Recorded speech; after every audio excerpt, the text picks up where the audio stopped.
When I wake up in the morning, I know that the sky is going to be blue and that the sun will be shining. The tweeting I hear are birds singing. I know that when I go downstairs and feed my cat, he will have 4 legs and be ginger, and that the big metal box with wheels outside my house is called a car. But how do I know these things? How did I come to be of this knowledge? What allowed me to gain my concepts of sky, sun, birds, cat and car? There have originally been 2 schools of thought to how we come to be of knowledge. Imperialism, which argues that we gain all our knowledge from experience, and rationalism, which argues that certain knowledge can be gained just by reason and thinking. British philosopher John Locke was an imperialist and argued that when we are born, our minds are in the state of tabula rasa, which when translated from English simply translates as blank slate. But what does John Locke mean by this? Well, John Locke was basically saying that when we are born, our minds are completely empty of all ideas and concepts, and that as we start to experience things through our senses, such as touch, taste, sight, sound and smell, our mind starts to gain those ideas and concepts that we are all familiar with.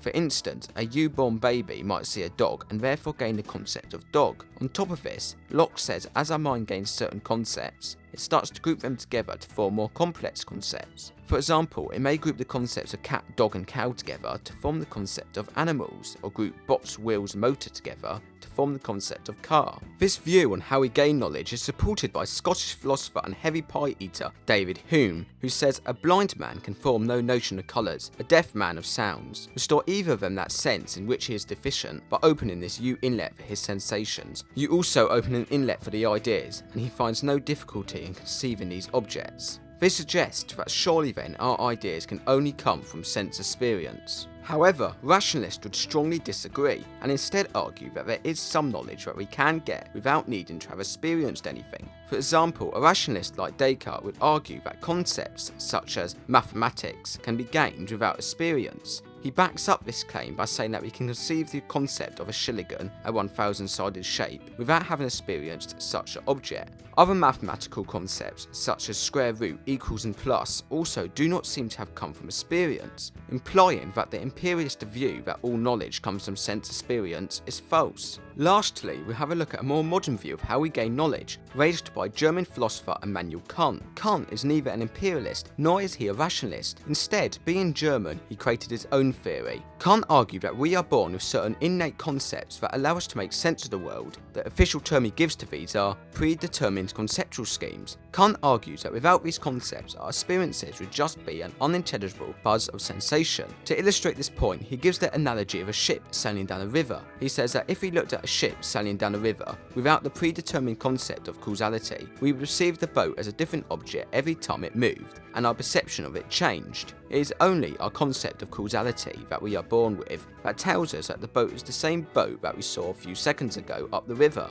So what do you think? How did you become to know of things? Please leave your thoughts and ideas in the comments below. Please tell us what philosopher or theory you would like next. Remember that it can be kept updated on the latest news via our Twitter and Facebook feed. And as always, thank you for watching Total Philosophy.